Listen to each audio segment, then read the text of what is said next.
Bueno, en primer lugar, muchas gracias por vuestra presencia aquí en el acto. En primer lugar, agradezco sinceramente a la Fundación Confucio Barcelona que nos ha dado esta oportunidad.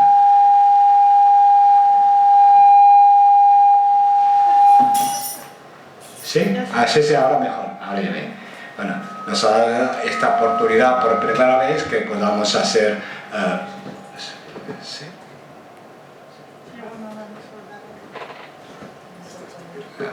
Vale. Que podamos hacer una breve presentación en primera vez en Barcelona, la colección, no total, no, de la literatura china moderna de 1911 a 1949.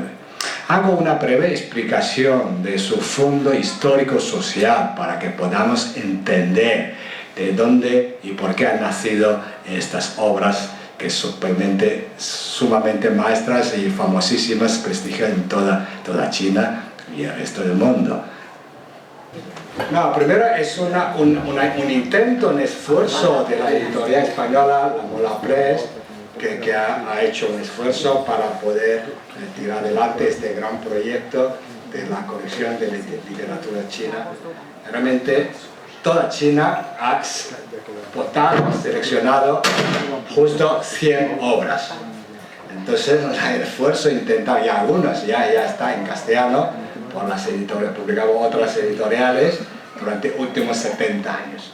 Pero ninguna editorial española, sea catalana española, ha logrado llegar a publicar más de 10 obras de la literatura moderna china. Por tanto, es un hueco, creemos que podemos hacer esfuerzo y trabajar de esto. Entonces, el fondo histórico es la primera mitad del siglo XX en China, fue un periodo marcado por profundos transformaciones públicos, políticos, sociales y culturales. Primero, la caída de la dinastía Qin en el año 1911 pasó a la República de China, pero lejos de estabilizar la nación, el país se sumergió en una era de fragmentación política, sociocultural y militar. Por tanto, hay periodo de los señores de la guerra, el periodo de caos total, político, social. Luego viene el gobierno nacionalista de Kuomintang, que estabiliza un poco, pero una vez 1927, solo 5 años, empezó a estallar la guerra en China contra la invasión japonesa, que duró más de una década más o menos. Anteriormente lo decía 37, y algunos ahora de la historia dicen que es el 32 por primer bombardeo en Shanghai, luego poco a poco cada vez más. Luego viene la guerra civil entre los nacionalistas y los comunistas. ¿Os dais cuenta? Solo un recorrido muy breve, es un periodo totalmente caótico e inestable. ¿Vale? Entonces, en este sentido, este contexto de caos político, social y la humillación nacional e importancia institucional despertó un intenso debate entre los intelectuales, lógico, ¿sí o no?, entre los chinos, sobre el rumbo que debería tomar el país, hacia dónde va este país. Surgió entonces el movimiento del 4 de mayo, se considera un movimiento importante, es un movimiento cultural, en 1919, y es un hito en la historia moderna china que no solo rechazó las concesiones imperialistas del mundo occidental, sino impuso la renovación cultural. Es una fecha marcada. Entonces, fundaron nuevas revistas literarias. En un periodo caótico, a la vez significa un periodo de libertad, cultural, social, política. Se alentó el uso del Baihua Wen, o sea, de chino moderno, de chino moderno para la creación literaria. Por tanto, esta colección es la primera vez escrita toda por la lengua moderna actual de Baihua Wen, porque anteriormente todo de lengua digamos, clásica, de esto. Quería demostralizar la enseñanza y el acceso al saber, pues en las novelas también revela estos casos. Y demandaron una modernización de la cultura china mediante la adoptación de valores científicos, democráticos y de idioma moderno. Todo esto está en las novelas. En este caldo de cultivo emergió una nueva generación de escritores educados en universidades de extranjero. O sea, realmente también es la primera generación que antes de esta ningún chino ha sido educado. Es prácticamente de momento en Europa. Y una parte un poquito, no como hoy en día, ya totalmente popularizado.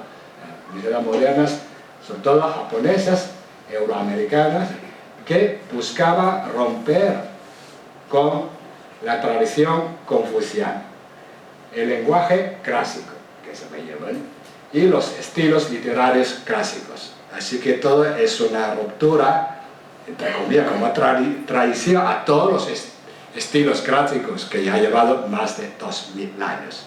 Es la primera etapa que hoy en día sigue siendo lo mismo. Eso es la importancia y la influencia de esto. Bien, entonces de ahí viene nueva generación, que es la mayoría que ya de Lu Xun, de Lao She, de Mao Dun, de Hu Se, de Xu Dishan, de Ba Jing, de Xiaohong, de Lou Shi, de Li Jieren, de Lin Haiying. Hay más, estamos hablando de un centenar de obras maestras literarias de esto. Por tanto, está todo aquí. Es una generación de escritores con espíritu revolucionario. Quiere cambiar todo lo que pasa en China, de todo esto. Aquí hay fotos. Hay una foto interesante, ¿sabes quién es este? Este es Mao Zedong. O sea, Mao también era, originalmente no era político ni militar, era uno de los intelectuales también. Lo ha puesto en Xiangjiang Pinguo, o sea, la revista, ha escrito bastantes artículos que está. Por eso he sacado, es interesante, esta foto también muy famosa en China, cuando era joven, 18 o 19 años de edad, cuando estaba en Hunan, en su ciudad natal. De ahí salió un gran político, que sigue siendo poeta, escribo no novelas no, pero poesías son poemas importantes de esto. Bien, la nueva generación de escritores novelas es la característica de la literatura china moderna, y impulsada por estos ideales de cambio, adoptó nuevas formas, desafiando las normas literarias tradicionales. Comenzaron a explorar las tensiones entre la tradición y la modernidad. Por tanto, todas las novelas percibimos esta angustia, esta tragedia, esta tensión, es así o así, de esto. Las tensiones y la modernidad, claro, era una modernidad o era la angustia existencial de los individuos atrapados entre ambos mundos y la lucha por una nueva identidad nacional y cultural. Podemos destacar que todas las obras están llenas del espíritu crítico y la crisis de identidad. Segundo, temas son diversos, pero todos están vinculados con la sociopolítica real de aquel entonces. Y tercero, estilo literario, poético, es libre, moderno y el lenguaje es popular. O sea, popular en sentido en contraste con el lenguaje de Wen Yemen.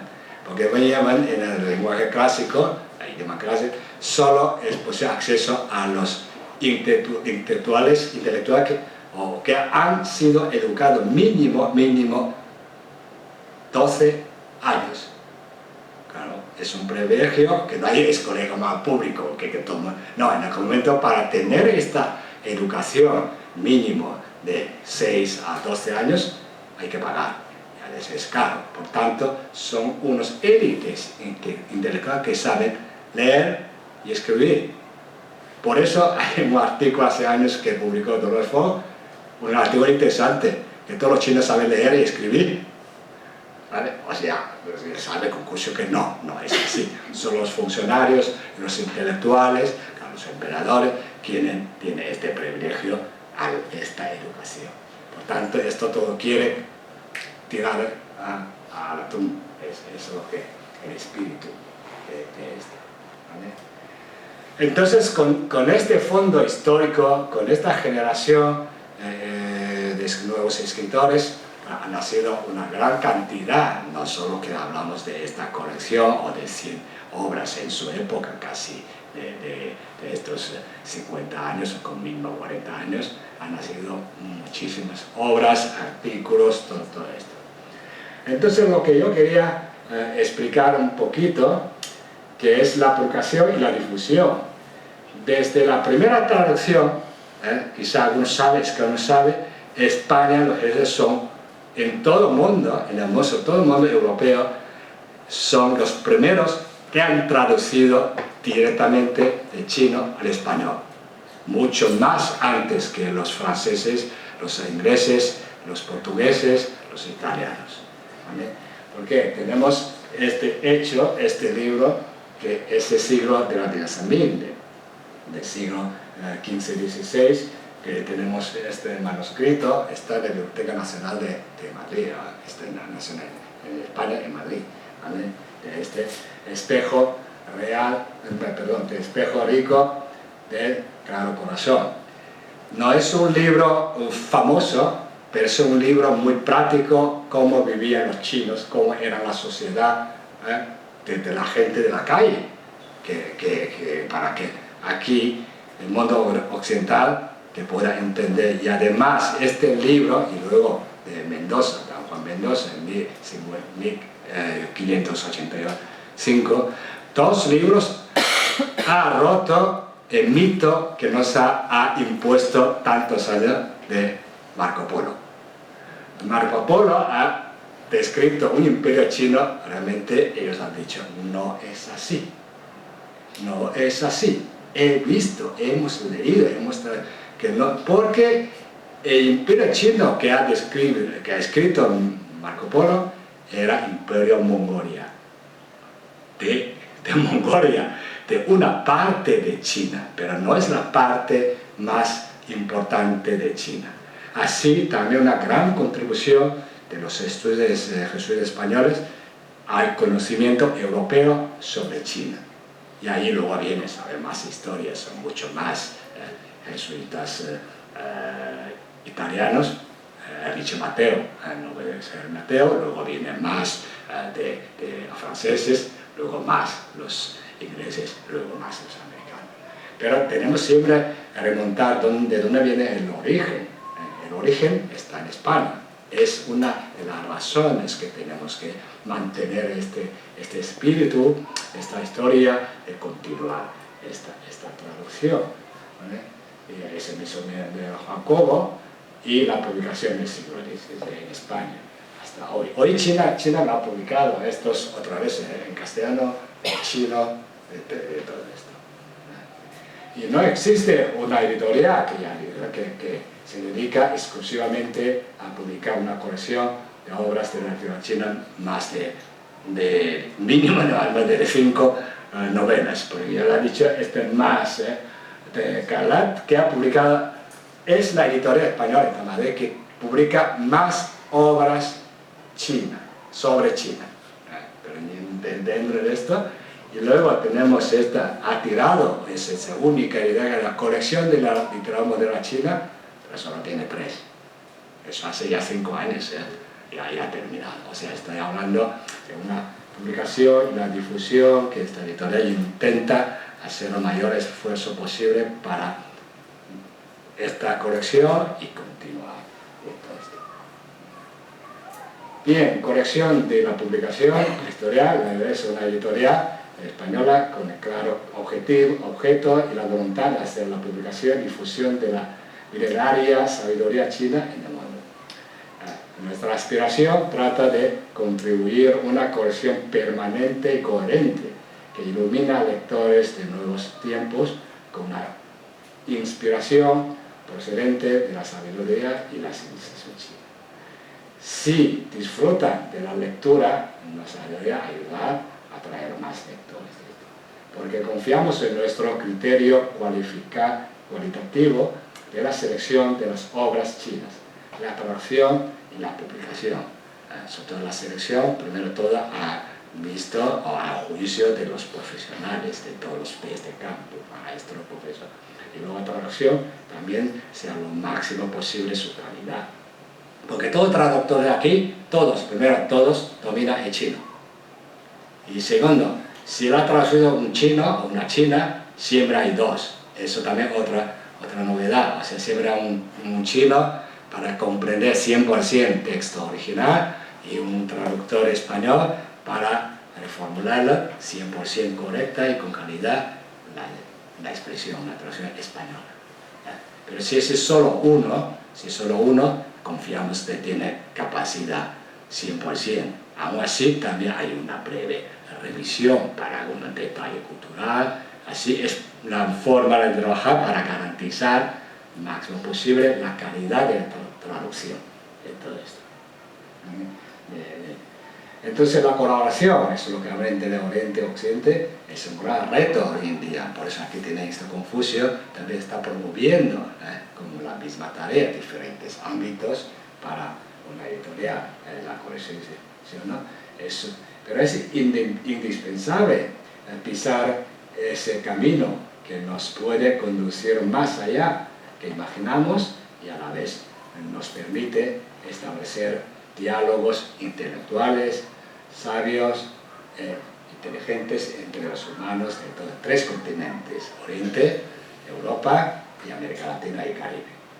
Bueno, abogamos por esta sinceridad y por la calidad y por la comunicación humana constructiva entre Oriente y Occidente. Ese es más o menos el criterio y objetivo para hacer nacer esta conexión, trabajando junto con todo lo que podamos de todo esto. Bien, de momento ya en los últimos 5 años ya hemos tirado 10 obras, ya está aquí, ya todo está aquí, está está la página web, está todo estamos aquí. Estas son todos chinos, lo saben, aquí algunos también profesores de literatura china también saben, escritores son famosísimos. Es como cualquier de aquí, si lee algo, novelas, literaturas, de todo esto. Bien, entonces, alguien me ha preguntado, previsto, eso ya desde 5 años, esto hasta último de 2024, y entonces eso aprovecho la oportunidad para decir de este año que vamos a publicar estos dos, de Yuta Fu, de Yuta y de Chao Suri, de casamiento. Por esto es la primera vez en la cultura rural, de campo, para romper la tradición que el matrimonio siempre concertado entre los padres de los hijos. Es la primera vez que ahora ya libre, pero hasta aquella fecha no había un matrimonio libre a voluntad de los implicados, a los novios. En muchos casos es contra la voluntad de los novios, ¿vale? Entonces esa novela tiene su influencia trascendental que marca esta ruptura de la tradición que lleva más de 2000 años. Y a partir de ahí hasta hoy, claro, ya es la ley, que el matrimonio es libre, siempre a voluntad de los... Bueno, esto es también, de Yuta Fu también es una historia que hoy en día puede implicar a los estudiantes chinos que estudian fuera de China. En su época estudió en Japón, es su historia lo que se educó en Japón y luego tiene toda una angustia, pero una nación ya bastante moderna, desde la isla japonesa, mirando a China continental, está todavía tan atrasada, caótica, y yo en medio, ¿qué? O sea, por eso pone ahogo o hundido, todo esto. Cada año intentamos sacar mínimo 2 novelas, máximo 4 novelas, siempre dependiendo de financiación de las entidades que podemos contar o buscamos la editorial de esto. ¿Vale? Porque en el mundo hispanohablante las obras han llegado a la mano gracias a la gran labor de los traductores que colaboran, que han mencionado la directora china, permanentemente con las editoriales españolas de la América Latina, entre las cuales figuramos la presente.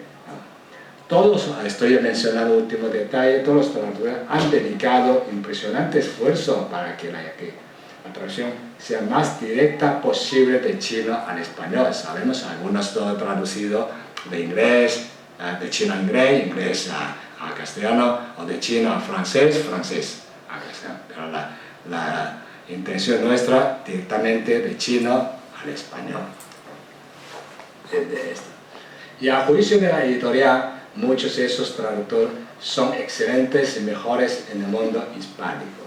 Quien ha vivido, sobre todo, todos hemos seleccionado por su currículum, todos han vivido en China. Eso también es importante, no solo que he estudiado aquí y nada más, solo de libro a libro, han vivido cierto tiempo. En China, algunos se llevan muchos años, se llevan más de una década, con una larga trayectoria de estudio de chino, docencia, investigación sobre la literatura china y traducción. Y uno de estos magníficos traductores, Dr. Manuel, hoy también tenemos un ejemplo que nos explicará su experiencia personal y profesional como docente, traductor e investigador, y citando el caso concreto de la traducción de la novela de historia de Viejo Pekín. Hacemos también todas las difusiones en todas las ferias, incluso la feria de San Jordi en Barcelona, incluso en la Casa de Libros, incluso en la feria de Barcelona, Libro de Barcelona y de Madrid, la feria luego tenemos feria de Londres, feria de Frankfurt, la feria de aquí. Luego también en la librería, algunas librerías, no todas, que acaba de preguntar dónde está la librería, porque realmente la librería no te dejarlo una acción más de 3 meses. Si no venden, claro, lo sabéis todo. Si tengo muchísimos libros, realmente, cada día sale un montón de libros. Que si no. Bien, entonces, alguna librería lo tiene, otra lo vende más en Amazon, llega prácticamente por llegar a toda parte, aunque la librería, usted vive en Valladolid, pero tengo ahora bastante unos compradores, mucho, en Burgos, claro, y no llega. Pero por esto, y tengo bastante Granada. Gracias a los profesores de Granada, siempre hay venta de Granada, claro, no puede venir aquí por un libro, pero por internet, por tanto, toda vez que llega, por correo, además en envío, todo es gratis. Hacemos también un poco la presentación de esto, de hacer en Colombia, hacer una participación. Eso es en Costa Rica, hacer una difusión de la producción editorial de las obras literarias chinas en la península ibérica, ¿no ven? Ahí, en la península ibérica, por ahí. Por tanto, aquí está, eso está todo en Amazon, ¿no ven? Todo esto es de Amazon, está a la venta en Amazon, se puede también. Si es que más comunidad está en casa, pidas un pedido a casa y llega a tu casa, ya está. ¿Vale? Pero también la editorial, librería también tiene una librería en la web que puede estar aquí, que se puede. ¿Vale? No sé si me lo he controlado bien ahora, muchísimas gracias, y luego si hay preguntas, no.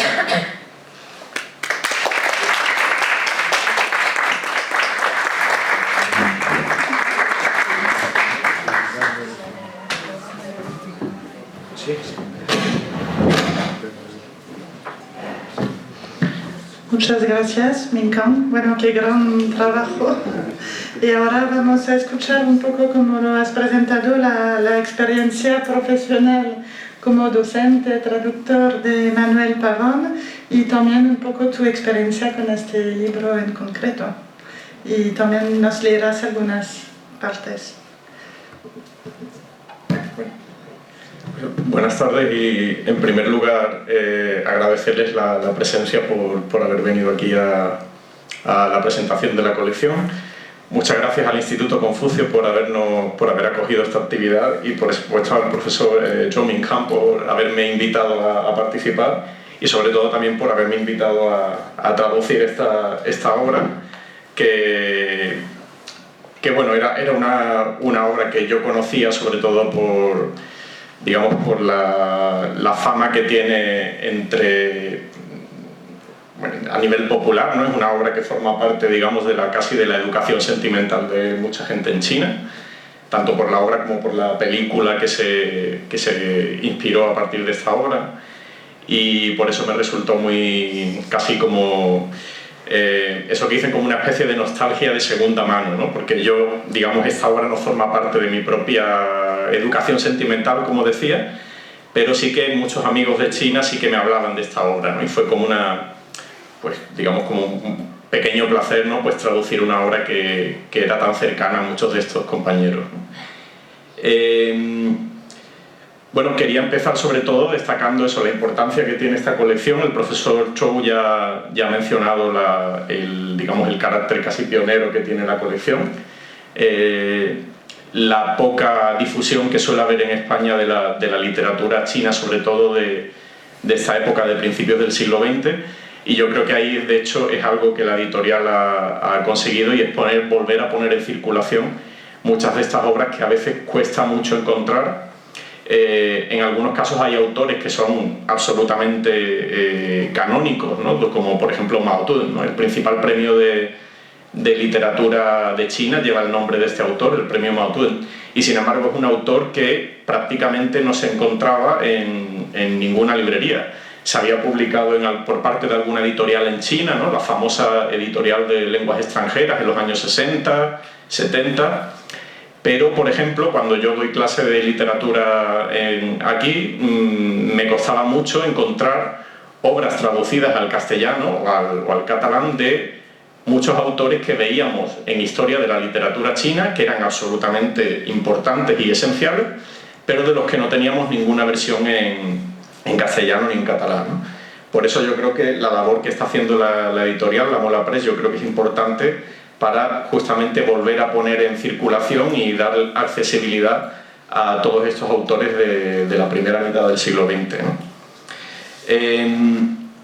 Es una época además que tiene muchísimo que ofrecer. Creo que bueno, es como una mina casi muy poco explotada, y bueno, yo creo que esperemos que en los próximos años, ya vemos que este año habrá 2 obras más que se incorporan al catálogo, y bueno, en ese sentido agradecer también la labor de la editorial por darnos esta herramienta de enseñanza también sobre literatura china. Yo creo que esta colección también es un reflejo de lo mucho que ha cambiado el acceso que tenemos desde aquí a la cultura china, ¿no? Yo siempre cuento una anécdota, los que me conozcan dirán que tío más pesado que siempre cuenta la misma anécdota, pero creo que es bastante representativa del cambio enorme que ha habido en cuanto a lo que es la enseñanza de la lengua china y el conocimiento sobre la lengua y sobre la cultura china, ¿no? Cuando yo empecé a estudiar en Granada, en mi caso, chino, allá creo que era el año 2002, había poquísimos materiales de estudio, es decir, manuales de lengua china, había poquísimos. Los pocos que había, además, la mayoría estaban en inglés, y de hecho el manual que yo utilicé en los primeros años allá en Granada era un manual de la Universidad de Pekín en inglés, ¿no? Que además teníamos que comprar por las dificultades obviamente de la distribución, aduanas, etcétera, teníamos que comprar en fotocopias. Y entonces cuando el profesor nos mandaba a una tienda, ¿no? Una tienda de fotocopias que había cerca de la facultad, y yo recuerdo cuando compré el libro allí y me lo dieron, había dos compañeros de otra carrera, yo no los conocía, que estaban atrás y que vieron, ¿no? Que era un libro de chino, ¿no? Y entonces yo los escuchaba que comentaron, dice, bueno, dije, claro, estudiar chino, dice, es muy difícil, y además, claro, nunca vas a tener oportunidad de practicar el chino porque, claro, ¿qué vas a hacer? ¿Te vas a ir a China? Lo decían como algo, claro, en aquella época estamos hablando del 2002, que tampoco es que sea, digamos, unos tiempos así pretéritos, ¿no? Pero que da una idea de lo inimaginable que era en aquel entonces, a principios de los años 2000, la idea de que tú te pudieras ir a China y aprender la lengua de una forma sostenida, ¿no? Se veía casi como una cosa pues un poco estrafalaria, un poco exótica, ¿no? Con la que no podías llegar a, digamos, pues hacer una carrera, ¿no? Obviamente las cosas han cambiado mucho, ¿no? Hoy en día a nadie le parece ya algo utópico o inimaginable el hecho de poder ir a China, ¿no? Tenemos aquí montones de estudiantes también que han estado allí, ¿no? O gente que ha ido allí de viaje. Y yo creo que da una idea, ¿no? De lo mucho que han cambiado las cosas también sobre nuestro conocimiento, el conocimiento que tenemos de este país, ¿no? Además, siempre digo que la literatura de ficción tiene un atractivo especial a la hora de conocer una realidad tan diferente como puede ser la china, ¿no? Más que otros géneros de escritura como puede ser, por ejemplo, el ensayo, las obras de pensamiento. Yo en los últimos años me he ido especializando sobre todo en investigación de la traducción del pensamiento chino, pero se sigue notando cuando, por ejemplo, participo en clubes de lectura, en las clases también, que la literatura sigue teniendo un atractivo y un poder especial a la hora de hacer, digamos, que nuestra imaginación se mueva y que podamos conocer otras realidades diferentes, como es el caso de la China, tanto en el espacio como en el tiempo, ¿no? De una forma mucho más profunda, ¿no? Recientemente hay muchísimos estudios que se han publicado sobre la capacidad que tiene la literatura de ficción para reforzar la empatía, por ejemplo, ¿no? A nivel cognitivo. Y bueno, no es de extrañar, ¿no? Porque todo el rato lo vemos, ¿no? Cuando leemos una obra, esa sensación que te deja, ¿no? Cuando sales de haber leído una obra completa, ¿no? Y esa sensación de haber vivido, a veces incluso la sensación física de haber estado en ese lugar que realmente solo has vivido a través de las palabras, ¿no? Creo que es algo único que tiene la literatura de ficción, ¿no? Y que es algo además que, por ejemplo, muchos pensadores chinos siempre han destacado, ¿no? Este poder especial que tiene la literatura para acercar el conocimiento, para dar también una visión crítica de la realidad, ¿no? Siempre se ha considerado que la literatura de ficción tenía un poder especial, ¿no? Aquí, los que hayáis estudiado literatura conmigo, literatura china, os va a sonar esto que os voy a leer también. Porque, por ejemplo, en el año 1902 hay un intelectual chino que es famosísimo, que es Liang Xichao, que publica una obra, un ensayo, de hecho, un artículo que se llamaba algo así como sobre la relación entre la ficción y el gobierno del pueblo, ¿no? Y ahí Liang Xichao, por ejemplo, destaca mucho justamente ese poder que tiene la literatura para hacer que la gente tome conciencia de la realidad, ¿no? Os leo un pequeño fragmento en el que Liang Xichao dice que si queremos renovar un pueblo y su condición como ciudadanos, es necesario que primero renovemos la narrativa de ficción, o la ficción. Para renovar la ética hay que renovar la literatura. Para renovar las creencias, o las religiones, hay que renovar la literatura. Para renovar la política hay que renovar la literatura. Para renovar las costumbres sociales, la educación y las artes, hay que renovar la literatura. Incluso para renovar la mente humana y cambiar el carácter, hay que renovar la literatura. ¿Y eso a qué se debe? Al hecho de que la narrativa de ficción tiene un poder absoluto sobre las acciones de las personas. Era algo justamente, ¿no?, a principios del siglo XX, cuando había esta intención de renovar, de modernizar, entre comillas, la sociedad china, ¿no? Pues la literatura se veía siempre como una herramienta privilegiada para conseguirlo, justamente por esa capacidad que tiene de llegar directamente a la cabeza y a las emociones de la gente, ¿no? Y otro señor también de esta época, que es Lu Xun, del que, por cierto, tenemos aquí también un ensayo traducido, una colección. A Lu Xun lo conocemos mucho, sobre todo en el ámbito hispánico, por los relatos cortos, pero la colección de La Mola Presa ha tenido a bien traducir también una colección de ensayos que, de hecho, es una parte importantísima, de hecho la mayor parte de la producción escrita de Lu Xun fue precisamente el ensayo, ¿no? Ensayo sobre actualidad social, y aquí tenemos también una colección de esos ensayos, ¿no? Pues Lu Xun, un año después de Liang Xichao, en el año 1903, tradujo al chino una obra de Julio Verne, que es De la Tierra a la Luna, ¿no? Pues a principios del siglo XX, hoy tenemos el boom de la ciencia ficción china, ¿no? Pero en China hubo un boom de la ciencia ficción también a principios del siglo XX, justamente porque la ciencia ficción, quizá un poco como pasa hoy en día, permite pensar, hacer hipótesis sobre cómo puede ser el futuro, ¿no? Y en esa época los autores chinos y los intelectuales chinos estaban muy interesados en hacer hipótesis sobre cómo sería el futuro de China, ¿no? Por eso en esa época traducían también muchas obras que hoy consideraríamos plenamente de ciencia ficción, ¿no? Y ahí Lu Xun dice, en el prefacio que él escribió a su traducción de esta obra de Julio Verne, Lu Xun dice: la mayoría de los lectores se aburren con los libros de ciencia y no los acaban. Pero cuando la ciencia se viste con las formas de la ficción, puede introducirse en la mente de los lectores sin aburrirlos. Emocionado en su corazón, el lector obtiene una perspectiva y conocimiento sin cansar la mente. Un conocimiento que rompe con las supersticiones, mejora su pensamiento y complementa nuestra cultura. Qué poderosa es la ficción, ¿no? Lu Xun también lo tenía claro, ¿no? Que la literatura tenía una capacidad de cambiar a la gente, ¿no? y a la sociedad, por tanto, mucho más potente que los tratados, las obras de pensamiento de carácter más teórico, analítico, ¿no? Y bueno, en el caso, por ejemplo, de esta obra que como decía, ha sido un placer que me hayan invitado a traducirla para la editorial, es justamente una obra que nos permite hacer este viaje,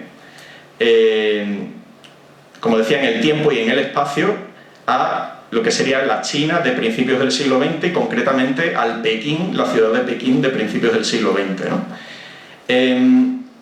Es una obra que, por una parte, nos permite, digamos, pues, obtener este conocimiento casi social, ¿no? Sociológico de cómo era la ciudad de Pekín en esa época, pero al mismo tiempo también tiene esta parte, digamos, emocional y empática que supone el hecho de que la narración está contada por una niña, o digamos, se basa en las vivencias de una niña.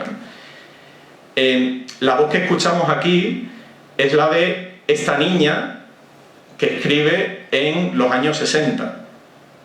Por tanto, es una visión, digamos, de la infancia, pero una visión nostálgica, ¿no? Vista desde, con una mirada, digamos, hacia el pasado, ¿no? La autora de esta obra, Lin Haiyin, que es como digo, una autora muy conocida de esta primera mitad del siglo XX en la literatura de lengua china, es una autora que vivió en Pekín entre el año 23 y el año 48, 1923 y 1948, 25 años en total.